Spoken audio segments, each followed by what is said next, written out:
Hello students, सभी को good morning, नमस्कार। आप सब अच्छे होंगे और मुझे बड़ी खुशी है कि जो हमारा पहला टेस्ट हुआ था उसमें मिनिमम मार्क्स 20 में से 10 और मैक्सिमम मार्क्स 20 रहे और सभी बच्चों ने अपने मार्क्स हमें सबमिट किए। आज हम एनसीईआरटी का दूसरा chapter electrostatic potential and capacitance लेकर आए हैं, लेकिन उससे पहले एक बात करनी पड़ेगी हमें यहाँ पर कि इस चैप्टर की शुरुआत जब हम करेंगे उससे पहले हमने ये देखना होगा कि अभी तक हमने जो भी स्टडी की वो एक स्टैटिक चार्ज के लिए स्टडी की है। वो स्टैटिक चार्ज पॉइंट चार्ज है और उस पॉइंट चार्ज एक दूसरे पॉइंट चार्ज पे कितना फोर्स एक्सपीरियंस करवाता है, क्या उसका अपने चारों इलेक्ट्रिक फील्ड है, और जब बहुत सारे चार्जेस किसी पॉइंट चार्ज के चारों ओर होंगे तो वो कितना फोर्स एक्सपीरियंस कर रहा होगा वो पॉइंट चार्ज, इसको हमने पढ़ा। और हमने जब इसकी स्टडी की उसके बाद आगे तो हमने ये भी देखा कि अगर हम डायपोल लें, क्योंकि dipole arrangement of the two charges which opposite polarity but have same magnitude, when we place this dipole in the uniform electric field or non-uniform electric field, how is the dipole experience the force and torque, ये सब चीज़ हमने पढ़ी थी उसमें। और हमने ये भी देखा कि हमें उसमें जो बेसिकली चीज़ थी निकालने की बात आई वो थी how can you calculate the electric field of any symmetrical body. उसमें हमने जो सबसे इम्पोर्टेंट बात की वो थी Gauss theorem. With the help of Gauss theorem you easily find out the electric field due to any symmetrical body. ये हमने सब चीज़ें पढ़ी। अब एक बात समझ में तो आ रही होगी इस चैप्टर में कि electrostatic potential and capacitance chapter is divided mainly in two part. अभी तक हमने ये तो पढ़ा ही नहीं कभी कि चार्ज को हम लेके आ रहे हैं इलेक्ट्रिक फील्ड के अंदर ला रहे हैं। No, we bring that charge, we bring that test charge, we bring that unit positive test charge in the field of the source charge।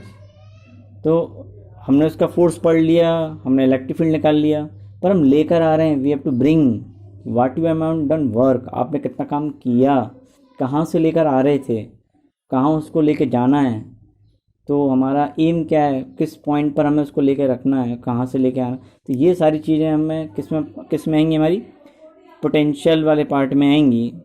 दूसरा हमारे इसमें एक और बात आएगी जो इम्पोर्टेंट रहेगी, वो रहेगी कि टोटल देखा जाए तो इस पूरे पार्ट में जो हम लेके चलने वाले हैं इलेक्ट्रोस्टैटिक पोटेंशियल में, वो हम लेके चलेंगे कि नेट फोर्स हमारा उस टेस्ट चार्ज को मूव करने में 0 होना चाहिए। इम्पोर्टेंट बात बता रहा हूँ चैप्टर शुरुआत में, क्योंकि मुझे काम ऐसा करना है कि मैं जो भी काम करूँ उस टेस्ट चार्ज को, उस पॉजिटिव चार्ज को मूव करने के लिए वो मेरा काम पूरी तरीके से उसकी कॉन्फ़िगरेशन को चेंज करने में यूज हो, ना कि उसको उसकी काइनेटिक एनर्जी चेंज करने में यूज हो। एक बात वो पूरे इस इलेक्ट्रोस्टैटिक पोटेंशियल में रहेगी। ये कैसे भी करके मुझको वो नेट फोर्स जो उस चार्ज पर लग रहा होगा जब हम उसको लेके आ रहे होंगे, क्योंकि एक फोर्स से इलेक्ट्रोस्टैटिक भी लगेगा, दूसरा फोर्स वहाँ पर हमें लगाना पड़ेगा, तो नेट फोर्स 0 आना चाहिए। दूसरी बात एक और यहाँ पर कैपेसिटेंस में हमको ये पढ़ना है कि how can you store the charge, क्योंकि चार्ज जब स्टोर होगा तो कहीं ना कहीं एनर्जी भी स्टोर्ड है उसके अंदर। तो ये सारी चीज़ें हमें इस चैप्टर में पढ़नी है। तो नाउ स्टूडेंट्स हम चालू करें। तो चैप्टर का नाम है इलेक्ट्रोस्टैटिक पोटेंशियल। नाम ही पता पड़ रहा है, स्टैटिक पोटेंशियल। अभी मैं किसी बच्चे से कहूँ कि बेटा तुम्हारे अंदर कितना पोटेंशियल है, कितना काम कर सकते हो, क्या तुम्हारे अंदर पोटेंशियल कितना है, मतलब पोटेंशियल किसी से जब ये वर्ड किया जाता है कि तुम्हारे अंदर बहुत पोटेंशियल है बेटा, तुम बहुत आगे बढ़ोगे, इसका मतलब क्या हुआ कि उसके अंदर एबिलिटी ज़्यादा है कि उसको वर्क करने की, उसके अंदर एफिशिएंसी है। तो सबसे पहले बात जो हम करने जा रहे हैं वो है work done to move a charge in an electrostatic field. किसी चार्ज को अगर मैं मूव कराऊँ इलेक्ट्रोस्टैटिक फील्ड में तो कितना काम करना पड़ता है, वर्क डन कितना करना पड़ता है ना। एक देखें, ये जो लाइंस ड्रॉ हो रखी हैं ये सारी क्या लाइंस हैं, इलेक्ट्रिक लाइंस ऑफ फोर्स हैं। इलेक्ट्रिक लाइंस ऑफ फोर्स में हमने एक चार्ज जिसको हमने क्यू नॉट कह दिया, इस चार्ज को मुझे एक से दूसरे पॉइंट पर लेके जाना है, और इस दरमियान हमने ये देख रहे हैं कि इलेक्ट्रिक लाइंस ऑफ फोर्स में अगर मैं टेंजेंट ड्रॉ करता हूँ, if you draw the tangent on the electric lines of force, electric field lines पर अगर टेंजेंट ड्रॉ किया तो that gives the direction of electric field. वो किसी डायरेक्शन देगा, इलेक्ट्रिक फील्ड की डायरेक्शन देगा। और ये जो चार्ज था, जिस चार्ज को मैं मूव करवा रहा हूँ, मैंने कंसिडर किया ये चार्ज हमारा मूव करते लेके आ रहे हैं, तो ये कैसा चार्ज है, पॉजिटिव चार्ज है। अब इस पर आप जानते हो पॉजिटिव चार्ज पर जो फोर्स लगता है वो in the direction of electric field लगता है, and that force is known as the electric force, electrostatic force जो लग रहा होगा। और इसमें डिस्प्लेसमेंट किधर हो रहा है, डिस्प्लेसमेंट हम 1 से 2 की तरफ कर रहे हैं। चैप्टर शुरुआत हुई थी तब मैंने अभी समझाया था कि मेरा जो भी वर्क डन है वो इस तरह से काम करना है कि उसकी पोजीशन चेंज करने में यूज हो सारा का सारा। देखो पोटेंशियल जो वर्ड यूज हुआ वो आपका 11th में भी अच्छे से आया था, ग्रेविटेशनल पोटेंशियल, ग्रेविटेशन चैप्टर में आया था। पोटेंशियल का मीनिंग एक्चुअल है क्या, the amount of energy possessed by an object due to its position कह लेते हैं, ड्यू टू इट्स कन्फिगरेशन कह लेते हैं। जो भी कन्फिगरेशन में चेंज करेंगे आप किसी बॉडी सिस्टम के अंदर, तो जो एनर्जी स्टोर्ड होगी, पजेस्ड होगी, उसके द्वारा वो क्या कहलाएगी, उसी पोटेंशियल एनर्जी कहलाती है। मुझे चार्ज को 1 से 2 पर क्या करना है, मूव करवाना है। नेट फोर्स 0 कब हो सकता है, वर्क डन कौन कर रहा है, चार्ज तो अपने आप आएगा नहीं, लेकर तो आना पड़ेगा, तो एक्सटर्नल फोर्स हमें लगाना पड़ेगा। अब इसी डायरेक्शन में क्या लग रहा है आपका, इस डायरेक्शन में लग रहा है हमारा इलेक्ट्रोस्टैटिक फोर्स, तो उसके अपोजिट क्या लगेगा, एक्सटर्नल फोर्स, एफ एक्सटर्नल। तो इसकी हम मीनिंग कह रहा, F external is equal and opposite to that of electric force, and you know that F external equals to क्या है, माइनस क्यू नॉट ई वेक्टर, मेन टू दोनों के बराबर होंगे। वर्क डन बराबर क्या जानते हो, पढ़ा है, F into F dot d L. ये किसके बीच का एंगल हो गया, ये एंगल हो गया लाइन एलिमेंट और जो फोर्स लगा रहे हैं। फोर्स हमें कौन सा पता है, एक्सटर्नल फोर्स लगा रहे हैं, लेकिन एक्सटर्नल फोर्स हम लगा तो रहे हैं उसको वर्क डन करने के लिए, लेकिन बात आएगी एक्सटर्नल फोर्स की वैल्यू किसके बराबर होगी, माइनस क्यू नॉट ई वेक्टर के बराबर होगी, dot d l that equals to minus q naught 1 to 2 E vector dot d l. यहाँ तक समझ में आ रही है बात?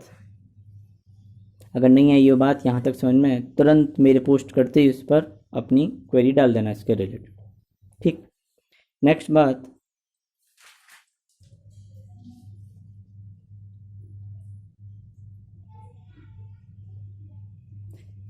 डब्ल्यू एक्सटर्नल, ये तो मैंने अभी पीछे बताया था। The external agent does a work, अब minus q naught E vector dot d l in moving the test charge q naught slowly from position 1 to position 2 in static electric field. ये जो वर्क डन निकल के आया किसके द्वारा निकल के आया, एक्सटर्नल एजेंट के द्वारा। कब निकल के आया, in moving the test charge q naught slowly from position 1 to 2 in static electric field. Now अब एक बात आती है कि अगर इलेक्ट्रिक फील्ड हमारा वेरिएबल है उस केस में क्या होता है, ई वेक्टर बराबर क्या होता है, ई एक्स आई ई वाई जे ई जेड के। सिचुएशन कुछ इस तरह से है कि ये मेरे पास एक्स वाई जेड दे रखा है, पी पॉइंट है, आर वेक्टर है, इस पी पॉइंट पर एक्स वाई जेड तीन हमारे पास क्या है, कोऑर्डिनेट है। तो इलेक्ट्रिक फील्ड के हमारे पास कोऑर्डिनेट कितने रहेंगे, हमारे पास 3, और 3 ही किसके रहेंगे, डी आर के। आर डी आर मतलब स्मॉल एलिमेंट है, इसलिए d x i d y j d z के कैप कर दिए। इलेक्ट्रिक फील्ड वेरिएबल है, इसका मतलब मुझे इंटीग्रेशन की जरूरत पड़ेगी वहाँ पर, और अगर इलेक्ट्रिक फील्ड वेरिएबल नहीं होगा तो सीधे ई बाहर आ जाएगा और निकल के हो जाएगा काम। अब यहाँ पर आपने वैल्यू पुट करी, तो आई डॉट आई क्या होता है 1, और जे डॉट जे क्या होता है 1, और के डॉट के क्या होता है 1। तो वैल्यू पुट करें minus q naught 1 to 2 E x d x plus E y d y plus E z d z 1 to 2, limit लेके चलना। इसी पर मैं एक न्यूमेरिकल करवा रहा हूँ जो मैंने अभी पढ़ाया उसी बात पर, the same thing. Find the work done by external agent in slowly shifting a charge q equals to 1 microcoulomb in the electric field e vector equals to 10 की पावर 3 आई कैप वोल्ट पर metre from the point p 1,2 to q 3,4। Limit आ गई 1 to 2 वाली। अभी पढ़ाया w external बराबर क्या होगा minus q not limit integration E dot D R. अब यहाँ पर फिर बात आएगी कि ई की वैल्यू हमें कितनी दे रखी है 10 की पावर 3 आई कैप। अच्छा यहाँ पर देखा जाए तो ये x है और ये y है, ये x1 y1 हो गया, ये x2 y2 हो गया। तो i और j में लिमिट, i और j में हमारे कन्फिगरेशन दे रखे हैं, क्योंकि माइक्रोकूलम है तो बेटा माइक्रोकूलम में कितने गुलाम होते हैं -12 -6 होते हैं। फिर e x i plus E y j dot d x i plus d y j के हमने कोऑर्डिनेट में लिख लिया आई और जे में, इसका वो किया डॉट प्रोडक्ट लिया, क्या आया -6। लिमिट रखनी पड़ेगी अलग अलग, क्योंकि मैंने ब्रैकेट लगा दिया बड़ा वाला, ये क्यू का मल्टीप्लाई दोनों से हो रहा है। तो 1 to 3 4 2 to 4, यहाँ पे 1 to 3 क्यों लिया, क्योंकि ये लिमिट किसकी है x1 to x2, ये किसकी लिमिट है 2 to 4। वैल्यू पुट करोगे सॉल्व करना अपने आप, आंसर इसका कितना आएगा -2 × 10⁻³ जूल। आगे की बात हम इसके बाद करेंगे। धन्यवाद।